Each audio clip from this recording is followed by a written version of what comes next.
안녕하세요. 오늘은 삶에서 가장 마음속에 또렷이 새겨지는 때는 무엇일까요? 라는 물음에서 이야기를 펼쳐볼까 합니다. 멋진 만남일까요? 아니면 가슴 시린 헤어짐일까요? 오늘 들려드릴 이야기는 여러분의 가슴을 울리고 세상을 바라보는 눈길을 바꿔놓을지도 모릅니다. 아주 오래된 지혜가 밝히는 만남과 헤어짐에 담긴 숨겨진 뜻이 무엇인지 함께 찾아가 보도록 하지요. 이 이야기를 다 들으신 뒤 여러분은 세상을 새롭게 보게 될지도 모릅니다. 오늘은 예고해드렸듯이 붓닦일의 가르침을 바탕으로 삶에서 마주치는 만남과 헤어짐, 위 참된 뜻을 살펴보려 합니다. 우리 삶에는 헤아릴 수 없을 만큼 많은 만남과 헤어짐이 이어집니다. 가족, 사랑하는 사람, 함께 일하는 사람 등 다양한 사람들과 얽히며 우리는 웃고 울기도 합니다. 어떤 이는 우리에게 커다란 배움을 안겨주고 또 다른 이는 깊은 상처를 남기기도 합니다. 하지만 이러한 만남과 헤어짐에는 우리가 생각하는 것보다 훨씬 더 깊은 뜻이 깃들어 있다고 해요. 오늘 이야기를 통해 삶에 대한 눈길이 조금 달라지고 만남과 헤어짐 속에서 내가 어떻게 잘할 수 있는지를 함께 배워보려 합니다. 먼저 붓닦일에서 중요하게 다루는 덧없음이라는 생각에 대해 말해볼까 합니다. 덧없음이란 세상 모든 것은 항상 달라지고 영원히 한자리에 머무르는 건 하나도 없다는 뜻을 담고 있습니다. 예를 들면 봄철에 환히 피어나는 벚꽃이 있어도 언젠가는 시들게 마련이고 한낮의 햇살이 눈부셔도 결국 해가 저물어 밤이 오는 시기죠. 요즘 과학 지식으로 봐도 우주에 있는 모든 것이 언제나 달라지는 흐름 안에 있다는 사실이 드러나고 있습니다. 우리 몸의 온갖 작은 조각까지도 조금씩 뒤바뀌고 사라지고 새로 생겨나는 것이지요. 이러한 덧없음은 사람 사이의 관계에도 그대로 들어맞습니다. 한번 만남이 있으면 반드시 언젠가는 헤어짐이 따라오게 됩니다. 하지만 대부분의 우리 마음은 매달림이란 생각에 사로잡히기 쉽습니다. 매달림은 어떤 사람이나 물건이나 상황을 붙잡고 놓지 않으려 하는 마음가짐을 말해요. 이 관계가 끝없이 이어지면 좋을 텐데, 이 행복이 계속되면 좋겠는데, 같은 갈망이 생기면서 오히려 그 갈망 때문에 괴로움이 찾아오곤 합니다. 이제 여기서 붓닦일에서 매우 중요한 가르침인 4가지 참된 깨우침에 대해 이야기하고 싶습니다. 혹시 들어보신 분도 있을 텐데 이 깨우침은 삶 속 괴로움을 풀고 벗어나는 길을 짚어주는 대단히 중요한 말씀입니다. 4조각으로 된 이 말씀을 차근차근 알아보도록 하지요. 가장 먼저 괴로움이 있다는 깨우침이 있어요. 우리 삶에는 괴로움이 존재한다는 뜻이지요. 예를 들면 사랑하는 이와 헤어지는 일이 얼마나 속쓰리고 괴로운가요? 그 괴로움 자체가 바로 첫 번째 깨우침인 겁니다. 다음으로 괴로움에는 까닭이 있다는 깨우침이 있어요. 헤어짐에서 비롯되는 괴로움을 예로 들면 그 까닭은 대개 우리가 그 사람에게 강하게 매달리고 있기 때문이라는 겁니다. 저 사람 없이 내 행복은 있을 수 없어 라는 마음이 우리를 더 아프게 하는 것이죠. 세 번째는 그 괴로움은 없앨 수 있다는 희망에 찬 깨우침입니다. 헤어짐으로 느끼는 아픔이 영원히 지속되는 게 아니라는 거죠. 적절한 돌봄과 마음쓰기로 그 아픔이 가라앉는 때가 온다는 뜻입니다. 마지막으로 괴로움을 없앨 수 있는 길이 있다라는 깨우침이 이어집니다. 헤어짐의 괴로움을 없애려면 우리가 붙잡고 있는 매달림을 내려놓고 세상 모든 것은 변한다는 덧없음을 받아들이라는 거예요. 이것이 곧 괴로움을 덜어내는 길이지요. 이 4가지 깨우침을 만남과 헤어짐에 대입해보면 이런 뜻으로 정리해볼 수 있습니다. 헤어짐이 주는 아픔은 분명히 괴로운 것이지만 그 뿌리를 들여다보면 이 관계가 영원하길 원한다는 마음의 매달림이 있다는 거예요. 그리고 그 괴로움은 끊임없이 이어지는 게 아니면 잘 살피면 분명히 누그러뜨릴 길이 열립니다. 결론적으로 만남과 헤어짐을 자연스러운 흐름으로 받아들이고 거기서 배우고 자라날 수 있게 된다는 거죠. 이 깨우침을 이해하면 삶에 대한 시야가 크게 넓어집니다. 자, 이쯤에서 하나의 이야기를 나눠보겠습니다. 이 이야기는 만남과 헤어짐, 그리고 매달림을 내려놓는 길이 왜 중요한지 잘 보여줄 겁니다. 아주 먼 옛날 평온한 시골 마을에 타로라는 소년이 살고 있었어요. 이 소년에게는 지로라는 동무가 있었습니다. 두 사람은 어릴 적부터 한시도 떨어지지 않을 만큼 함께 지내며 함께 뛰놀고 함께 공부하고 기쁨과 슬픔을 서로 나누곤 했지요. 마치 형제처럼 사이가 좋았고 마을 밖에 우뚝 선 큰 나무 아래에서 매일 만나 시간을 보냈습니다. 그 나무는 두 사람의 우정을 상징하는 듯 보였어요. 봄에는 화사한 꽃이 피고 여름에는 시원한 그늘을 드리우며 가을에는 고운 색의 잎사귀를 흩날리고 겨울엔 눈보라를 거뜬히 견디고 두 사람의 우정도 그 나무처럼 사계절을 지나며 더욱 단단해졌습니다. 그런데 어느 날 지로의 집안이 멀리 다른 곳으로 이사를 가게 되었습니다. 타로의 마음은 말로 다 못할 슬픔에 짓눌렸지요. 너와 헤어지다니 말도 안 돼 라며 현실을 받아들이지 못했고 벼랑간 찾아온 이별 앞에서 먹먹했답니다. 이삿날이 되어 두 사람은 마지막으로 큰 나무 아래에서 만났어요. 지로는 씩씩하게 웃으며 타로에게 말했지요. 타로야, 우리 우정은 이 나무와 같다고 생각해. 비록 우리가 떨어져 지내야 해도 뿌리는 여전히 이어져 있는 것처럼 말이야.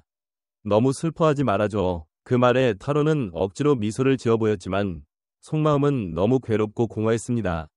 지로가 떠난 뒤 타로는 매일처럼 큰 나무 곁에 찾아와 친구를 잃은 슬픔에 빠져 지냈어요. 그러던 중 마을의 어르신이 우연히 타로를 보고 다가왔습니다. 이 어르신은 언제나 온화한 표정을 하고 있기로 소문이 나 있었는데 타로 곁에 잠시 함께 앉더니 말했어요. 타로야, 네가 느끼는 슬픔 참 잘 알고 있단다. 하지만 한번 떠올려보렴. 너와 지로의 인연은 어찌 보면 우연 덩어리였지 않니? 그 만남이 너에게 어떤 기쁨과 배움을 주었는지 다시 생각해 볼 수 있겠니? 타로는 차분히 귀를 기울였습니다. 이 세상에서 만남이 있으면 언젠가는 헤어짐도 오는 법이란다. 그렇지만 헤어짐이 곧 끝을 뜻하지는 않아. 새로운 인연이 시작되는 문턱이 되기도 하거든. 저 큰 나무를 보렴. 봄마다 새싹을 틔우고 가을엔 잎을 떨궈 내리곤 하지. 하지만 그게 끝이 아니라 다시 봄이 오면 또 새 잎을 피워내잖아.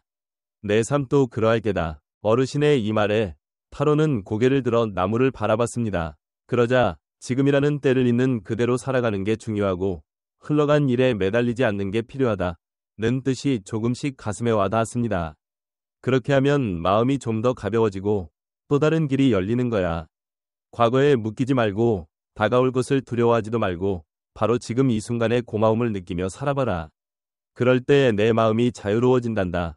타로는 천천히 그 말을 곱씹었습니다. 슬픔은 여전히 있었지만 어쩐지 마음 한편이 조금씩 밝아지는 기분도 들었어요. 그래, 지로와의 기억은 귀하게 품되 거기에만 기대어 괴로워하지 않아야겠어 하고 마음먹기 시작했습니다. 며칠이 지나 타로는 예전처럼 아주 우울해하기보다 조금씩 일상을 이어갔습니다. 그러다 어느 날 마을 주변 길을 산책하다가 길을 잃은 한 소녀와 마주쳤어요. 낯선 소녀였죠. 타로는 용기를 내어 말을 걸었습니다.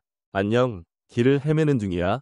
소녀는 안도하는 얼굴로 답합니다. 네, 할아버지 댁을 찾아왔는데 도통 못 찾겠어요. 타로는 환하게 웃으며 말했죠. 내가 도와줄게. 마을이 익숙하니까 걱정 말라고. 두 사람은 함께 길을 걸으며 이런저런 이야기를 주고받았어요. 소녀 이름은 하나였고 멀리 다른 마을에서 할아버지를 보러 와 있다는 것이었습니다. 타로는 자기 마을에 대해 설명하고 큰 나무 이야기도 들려줬어요. 드디어 소녀가 할아버지 댁을 찾자 그녀는 고마워, 타로. 내일도 마을 여기저기 좀 안내해 줄래? 하고 묻더군요. 타로는 반가운 마음으로 좋아 하고 흔쾌히 대답했습니다. 그날 밤 타로는 다시 어르신의 말이 떠올랐습니다. 이별이 있으면 또 다른 만남이 있을 수도 있지. 맞아, 지로와 헤어진 뒤 마음이 허전했는데 이렇게 새로운 친구가 생길 수도 있구나. 그 아이와 함께 마을을 돌아다니면 또 어떤 즐거운 일이 생길까 생각하니 괜스레 가슴이 설렜습니다. 다음날 타로는 하나와 함께 마을 곳곳을 돌아다녔고 자연스레 큰 나무까지 함께 가게 되었습니다. 그곳에 도착하자 타로는 잠시 지로를 떠올리며 씁쓸했지만 이번에는 예전처럼 깊이 빠져 울적해지진 않았어요. 이 나무엔 많은 추억이 담겼지만 여기서 또 새로운 인연도 만들어질 수 있구나 하는 생각이 들었죠. 하나는 나무를 올려다보며 정말 멋진 나무네. 뭔가 많은 기억이 스며있는 느낌이야 하고 말했고 타로는 빙긋 웃으며 그리고 앞으로도 계속 새로운 추억이 늘어날 거야 하고 대답했습니다. 여러분, 이 이야기를 듣고 어떤 느낌이 드시나요? 소중한 사람과 헤어짐을 겪으면 정말 괴롭고 힘듭니다. 하지만 그 관계에 집착하듯 매달리면 오히려 스스로를 더 깊은 울타리에 가두게 돼요. 매달림을 풀어내리는 건 그 사람과의 인연을 잊어버리는 게 아니라 그 인연에서 배운 것을 고이 간직하면서 앞을 향해 걸어가는 일이라 할 수 있습니다. 다시 말해 타로가 지로와 함께 보낸 때를 잘 새기되 새로 찾아온 하나와의 만남에도 마음 문을 활짝 여는 것처럼 말이죠. 타로가 지로와의 우정을 마음 깊이 아끼면서도 하나라는 새로운 친구를 반갑게 맞이할 수 있었듯이 우리도 지난 인연의 고마움을 느끼며 다가올 새 만남에 활짝 나아갈 수 있답니다. 현대 세상에서 만남과 헤어짐을 좀 더 살펴보면 우리의 둘레는 눈 깜짝할 사이에 크게 바뀌고 있습니다. 요즘은 서로 연락하거나 정보 나누는 방법이 너무 다양해졌고 짧게 스치듯 맺었다가 곧 흩어지는 관계도 많아졌지요. 어떤 이는 온라인상에서 친구가 수백 명이 생겼지만 정작 속마음을 털어놓을 사람은 몇 없어요 라며 허전함을 토로하기도 합니다. 이런 혼란스러운 흐름 속에서도 부탁길의 말씀은 여전히 우리에게 길잡이가 됩니다.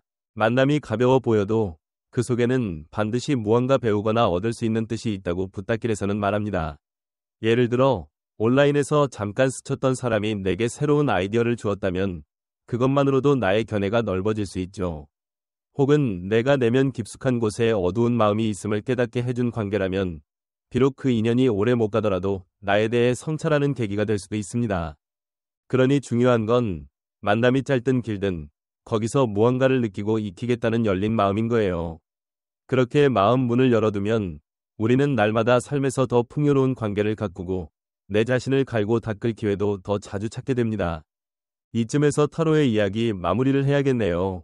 타로와 하나는 그 여름 동안 매일 같이 돌아다니며 온갖 즐거운 추억을 쌓았습니다. 큰 나무 그늘에서 책을 읽고 별도 바라보고요. 하지만 여름이 끝나자 하나는 본래 마을로 돌아가야 했습니다. 타로는 또다시 이별을 맞이하게 된 거죠. 그 마지막 날 둘은 여느 때처럼 큰 나무 아래에서 만났습니다. 타로는 약간의 서운함이 일었지만 이전처럼 참기 힘든 슬픔에 휩싸이진 않았습니다. 하나도 다정한 미소로 말했습니다. 타로야, 이 여름이 정말 귀중해. 비록 떠나긴 해도 우리 마음속 이어짐은 그대로라고 믿어. 너도 그러지? 타로는 웃으며 대답했죠. 그럼 헤어짐이 슬프긴 하지만 또 언젠가 새로운 만남이 있음을 알고 그리고 이번 만남에 고마워하고 있어. 타로는 하나에게 마을 어르신에게서 배운 말을 전해주었습니다. 만남은 우리의 삶 일부야. 중요한 건 그때그때 최선을 다해 살아가고 언제나 마음 문을 열어두는 거라고 생각해. 하나가 떠나고 나서 타로는 큰 나무 아래 앉아 가만히 눈을 감았습니다. 지로와의 우정, 하나와 함께한 즐거운 여름날, 그리고 지금 이 순간의 잔잔한 마음. 그의 가슴속에는 다음에 무엇이 찾아와도 나는 너무 두렵지 않겠다 는 믿음이 생기기 시작했습니다. 이별의 아픔을 극복했고 또 새로운 만남의 기쁨을 알게 되었으며 무엇보다 바로 지금을 소중히 여길 줄 알게 되었으니까요. 여러분께서는 이 이야기를 통해 무엇을 느끼셨나요? 세월이 흐르는 동안 우리는 기쁨도 슬픔도 겪게 되고 소중한 사람들을 만나기도 하고 때로는 놓아주어야 하기도 합니다. 그런데 부탁일과 현대의 흐름이 함께 보여주듯 이 모든 경험이 결국 우리를 더 깊이 있고 단단하게 만든다는 사실이 중요합니다. 만남을 즐거이 받아들이고 헤어짐을 있는 그대로 포용하며 새 만남에 다시금 기대를 품는 태도. 이렇게 사는 게 생각처럼 쉬운 건 아니지만 조금씩 시도해 볼 수는 있겠지요. 마치 타로가 큰 나무에게서 계절의 순환을 배운 것처럼 우리 삶도 봄꽃처럼 피어나고 가을잎처럼 떨어지며 그러다 또 새로운 봄날을 맞이하는 순환을 계속합니다. 마지막으로 부탁께서 큰 가르침 속에서 하신 말씀 중 하나를 전해드리며 이 이야기를 맺고 싶습니다. 부탁은 지나간 일에 묶이지 말고 아직 오지 않은 일을 앞서 걱정하지 말며 지금 이 순간을 있는 그대로 바라보아라 라며 옛날 책에도 실려있는 그 말을 강조하셨습니다. 지나간 건 이미 바꿀 수 없고 아직 오지 않은 건 확실치 않습니다. 하지만 지금 여기에 숨쉬는 이 한순간이야말로 우리가 생생히 살아갈 수 있는 자리라는 뜻이 담겨 있지요. 이 깊은 가르침을 새겨보면 우리 또한 지난 만남과 헤어짐에서 자유로워지고 다가올 일에 대한 막연한 두려움도 조금씩 내려놓을 수 있게 됩니다. 오늘을 충만히 살아가고 곁에 이들을 귀히 여기며 새 인연이 찾아오면 웃으며 맞이하고 인연이 떠날 때는 감사함으로 보내는 태도야말로 우리 마음의 평온과 활력을 동시에 안겨줄 것입니다. 부디 오늘 나눈 이야기가 여러분 삶의 작은 빛이 되길 바랍니다. 살아가면서 만나는 헤어짐과 만남은 때로 우리를 웃게 하고 울게 하지만 그 모두가 우리를 자라게 하는 소중한 순간입니다. 이별이 왔을 때, 아, 새로운 시작의 문턱이 열리고 있구나 라고 떠올릴 수 있다면 삶이 조금 더 넉넉해질 겁니다. 또한 지금 이 순간 마음을 모으는 연습을 한다면 그 순간순간이 쌓여서 머지않아 더 큰 기쁨과 평화를 느끼게 될 거예요. 마지막으로 혹시 이 이야기가 좋으셨다면 아래 작은 응원, 좋아요를 남겨주시면 힘이 됩니다. 앞으로도 놓치지 않고 보시려면 채널을 누르시고 알림도 켜주시면 제가 이야기 드리는 새로운 영상들을 빠짐없이 만나실 수 있을 거예요. 오늘 끝까지 함께 해주셔서 정말 감사드리고 바라건대 여러분 모두 언제나 편안하고 즐거운 날들을 이어가시기를 빕니다. 헤어짐이 두렵기만 했던 분들이라면 오늘 이야기로 조금 더 가벼운 마음을 품고 돌아가셨으면 해요. 그럼 또 다른 날에 더 풍성한 이야기를 들고 돌아오겠습니다. 안녕히 계세요.